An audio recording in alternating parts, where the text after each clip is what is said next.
बच्चों, हमने पढ़ा राजस्थान में ब्रिटिश शासन की स्थापना किस तरह से हुई, उसके विभिन्न कारणों का उल्लेख किया और उसका अध्ययन किया। राजस्थान के किन राजाओं द्वारा ब्रिटिश सरकार से, कंपनी सरकार से संधियां संपन्न की गई। लॉर्ड हेस्टिंग की 1818 की संधियां, उसके विभिन्न कारण आपने पढ़े। अब संधियां संपन्न हो जाने के पश्चात इसके क्या परिणाम राजपूत राज्यों पर पड़े और कंपनी पर क्या प्रभाव स्थापित हुए, उसके लिए हम देखेंगे कि संधियां संपन्न होने के एक वर्ष के पश्चात ही समस्त राज्य ईस्ट इंडिया कंपनी के प्रभाव में चले गए। संधियां सब राज्यों के साथ लगभग एक समान थी। कुछ राज्यों के साथ यत्र तत्र परिवर्तन भी किए गए। वो परिवर्तन वही किए गए जो कंपनी के हित को विचारते हुए थे। कुछ राज्यों को खिराज अर्थात कर न देने की सुविधा दी गई, परंतु अंग्रेजों द्वारा दी गई ये सुविधाएं अस्थायी थी। संधियों की शर्तें कुछ तो आकर्षक थी, जिसके कारण राजपूत नरेश शीघ्रता से उन संधियों पर हस्ताक्षर करने के लिए तैयार हो गए। इसके अलावा उपरोक्त संधियां राजपूताना के नरेशों के सम्मुख इस प्रकार की परिस्थितियों में रखी गई कि इन संधियों पर हस्ताक्षर करने के अतिरिक्त उनके पास और कोई विकल्प नहीं था। कंपनी सरकार द्वारा राजपूत नरेशों को ये विश्वास दिलाया गया कि गद्दी पर उनका अधिकार वंशानुगत रहेगा, उनका शासन भी निरंकुश रूप से चलता रहेगा, कंपनी उनके आंतरिक मामलों में हस्तक्षेप नहीं करेगी। इसके विपरीत यदि राज्य की सुरक्षा के लिए यदि कोई बाह्य संकट होगा तो कंपनी उसे सुरक्षा प्रदान करेगी। इन संधियों को राजपूत नरेशों के सम्मुख इस प्रकार रखा गया कि राजाओं ने कंपनी की ईमानदारी में कोई शंका न रखते हुए तत्परता से इसे स्वीकार कर लिया। लेकिन जैसे ही कंपनी के अधिकारियों द्वारा संधियों में निर्धारित शर्तों को क्रियान्वित किया गया, तो राजाओं की कंपनी के प्रति जो श्रद्धा बनी हुई थी वो निर्मूल सिद्ध हुई। उनके वंशानुगत अधिकार पर कुठाराघात किया गया। उनके शासन संचालन में भी बाधाएं उत्पन्न की गई। पूर्ण रूपेण नरेशों की इच्छानुसार शासन नहीं चलने दिया गया। इस प्रकार देखा जाए तो राजस्थान के नरेश अपने राज्यों में ही प्रभुत्व संपन्न शासक न रहकर कंपनी के सामंत और जमींदार बनकर रह गए। कंपनी के दिल में भी इस प्रकार से शासन को नियंत्रित करने की इच्छा तो पहले से ही थी, परंतु कंपनी के सामने उस समय मराठों और पिंडारियों को दबाने की समस्या प्रस्तुत थी, जिसके कारण उसे इन राजाओं का सहयोग लेना परम आवश्यक था।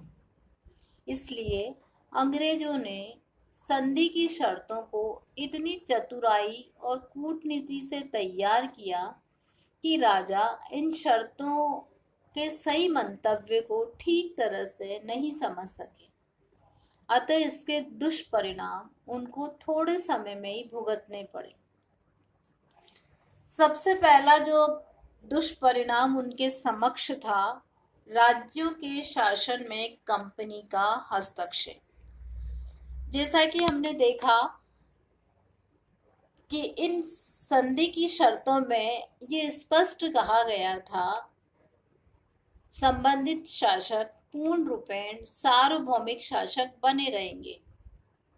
कंपनी सरकार के आंतरिक प्रशासन में किसी भी प्रकार का कोई हस्तक्षेप नहीं करेगी। लेकिन कंपनी ने क्या आंतरिक और क्या बाह्य सभी में हस्तक्षेप करना प्रारंभ कर दिया। संधि की शर्तों के अंतर्गत कंपनी ने राजपूत नरेशों को बाध्य किया कि वो एक नरेश दूसरे नरेश से राजनीतिक संबंध स्थापित नहीं करेगा। यदि एक नरेश का दूसरे नरेश से झगड़ा हो जाता है, प्रथम तो झगड़ा मोल नहीं लेगा, और यदि हो जाता है, दो रियासतों के बीच संघर्ष हो जाता है, तो कंपनी की मध्यस्थता में ही उसका फैसला होगा, और कंपनी जो फैसला देगी वो संबंधित राज्यों को मान्य होगा और वो अंतिम होगा। राजाओं की सैनिक शक्ति तो कंपनी द्वारा सुरक्षा के आश्वासन देने पर पहले ही कम कर दी गई। यदि राज्यों का मामला बढ़कर सैनिक कार्रवाई तक भी आता तो कंपनी की सेना ही जाकर उन राज्यों के संघर्ष का समाधान कर सकती थी। इस तरह से राजस्थान के राजपूत राज्य कंपनी की सैनिक शक्ति पर आश्रित हो गए। ये सही है कि उन्हें मराठों और पिंडारियों से राहत मिली। जनता को भी ये सुकून मिला कि मराठे अब लूटमार नहीं कर रहे हैं, परंतु सैनिक दृष्टि से तो ये संधियां राजाओं को कालांतर में पंगु बनाने में सहायक सिद्ध हुई। कंपनी से सुरक्षा का आश्वासन मिल जाने पर राजा अपनी सैन्य शक्ति के प्रति उदासीन हो गए। इसका दुष्परिणाम यह हुआ, प्रथम तो उनकी सैनिक शक्ति दुर्बल हो गई, दूसरा सामंतों से भी सैनिक सहयोग मिलना बंद हो गया, और कालांतर में सामंत अत्यधिक शक्तिशाली होकर स्वामी राजाओं के सामने सैनिक समस्या और उत्पन्न करने लगे। दूसरा कारण है राजाओं की आर्थिक अवस्था का दयनीय होना।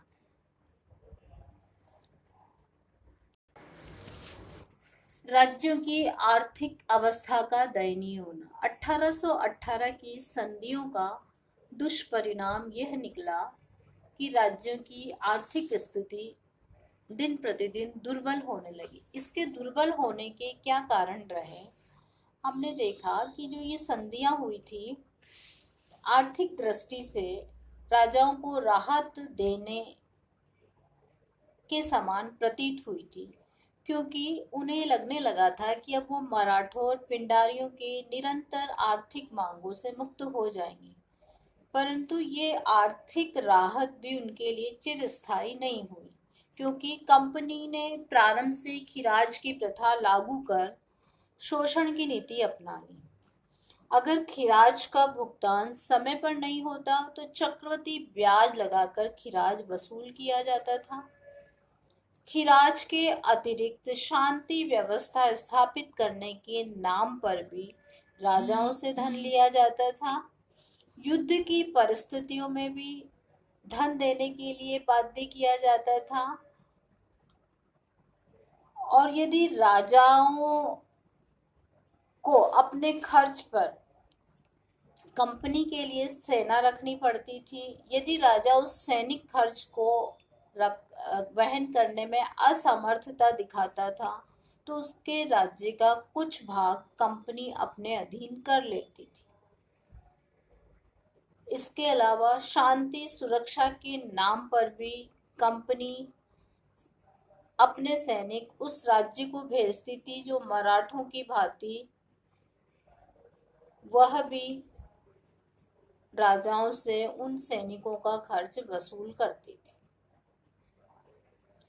उदाहरण के लिए, जब जयपुर नरेश ने शेखावटी में राजमाता के समर्थक सामंतों को कुचलने के लिए ब्रिटिश सैनिक सहयोग मांगा, तो कंपनी ने उसका खर्च मांगा, और जब जयपुर नरेश ने खर्चा देने में असमर्थता व्यक्त की तो कंपनी ने सांबर झील को अपने अधीन कर लिया। इस तरह से कंपनी द्वारा आर्थिक दृष्टि से शासकों को दुर्बल बनाने का प्रयास इन संधियों के माध्यम से किया गया।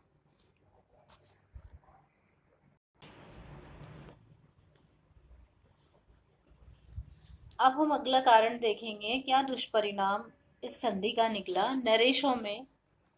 नरेश और सामंतों में फूट उत्पन्न करना। अंग्रेज सरकार की सदैव से ही परंपरागत नीति थी, फूट डालो और राज्य करो। इस नीति का अनुसरण उन्होंने राजपूत राज्यों में भी किया। नरेशों को नरेशों से लड़वाया। नरेश और सामंतों के बीच भी फूट डालकर वैमनस्य उत्पन्न करने का प्रयास किया। और इस वैमनस्य में उनका लाभ ये था कि जब सामंत शक्तिशाली होकर राजाओं की खालसा जमीन पर हमला बोलते थे या राजाओं के राज्य में उत्पात मचाते थे तो उनको दबाने के लिए नरेशों को या राजाओं को अंग्रेजों की सैनिक शक्ति मांगनी पड़ती थी और कंपनी सैनिक सहायता मिलने पर इसके बदले में काफी धन मांगती थी। तो इस प्रकार कंपनी सरकार ने संधि की शर्तों के माध्यम से नरेशों में फूट और वैमनस्य उत्पन्न कर दिया। नरेशों को नरेश के विरुद्ध लड़ाकर, सामंतों को नरेशों के विरुद्ध लड़ाकर उन्होंने अपने जो है उद्देश्य या अपने मंतव्य को पूरा करने का प्रयास किया। फिर है नरेशों का प्रशासन शिथिल होना। प्रशासन में नरेश रेजिडेंट की मंत्रणा पर कार्य करते थे। हमने देखा कि विभिन्न संधियों में जो कहा गया 1818 की संधि में कि ये आंतरिक प्रशासन में सहयोग के लिए एक अंग्रेज रेजिडेंट होगा, उसके सलाह और मंत्रणा पर राजपूत शासक कार्य करेगा। तो प्रशासन में शनै शनै रेजिडेंट ने अपने मनपसंद के अधिकारी नियुक्त करना प्रारंभ कर दिया। नरेश प्रशासन के प्रति पूर्णतः उदासीन हो गए। वे अपना समय रंग रलियों में गुजारने लगे। वे सुरा और सुंदरी के दास हो गए। उनके प्रासादों में रानियों के स्थान पर वेश्याएं गौरव पाने लगी। उदाहरण के लिए हम जयपुर के नरेश जगत सिंह और जोधपुर के मानसिंह को ले सकते हैं। जगत सिंह ने तो अपनी प्रिय वेश्या रस कपूर के नाम पर सिक्के तक चला दिए। फिर हम देखेंगे उत्तराधिकार के प्रश्न पर हस्तक्षेप। संधि करते समय कंपनी सरकार ने नरेशों को विश्वास दिलाया था कि वो उनके परंपरागत शासन में किसी भी प्रकार का हस्तक्षेप नहीं करेंगे, परंतु अंग्रेजों की सर्वोच्चता की अभिलाषा का नग्न रूप तो राज्यों के उत्तराधिकार के प्रश्नों पर देखने में मिला।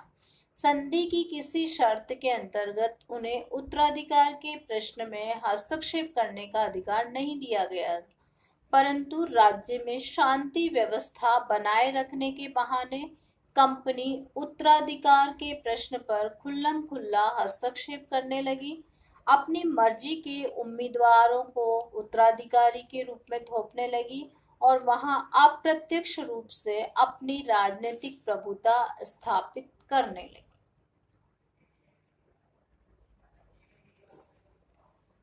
उदाहरण के लिए हम झालावाड़ के शासक राज राणा जालिम सिंह को ले सकते हैं।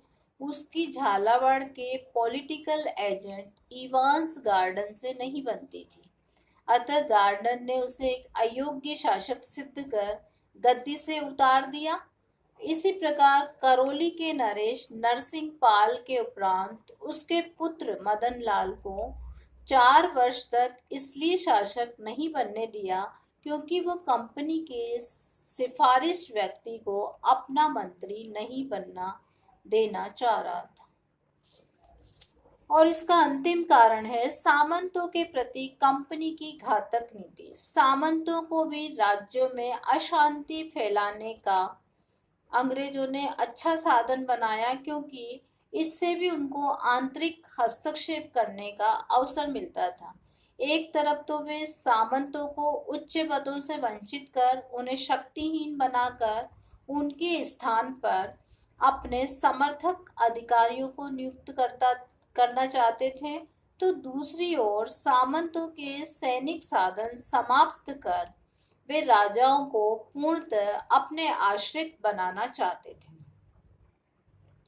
इन दोनों ही साधनों को अपनाने से उनका राज्यों में हस्तक्षेप उत्तरोत्तर बढ़ता ही चला गया, जबकि कंपनी ने राजाओं से संधि में ये तय किया था कि उनके विद्रोही सामंतों को दबाकर वहां शांति स्थापित की जाएगी और सामंतों द्वारा अधीनस्थ किए गए प्रदेश उन्हें वापस दिलवाए जाएंगे।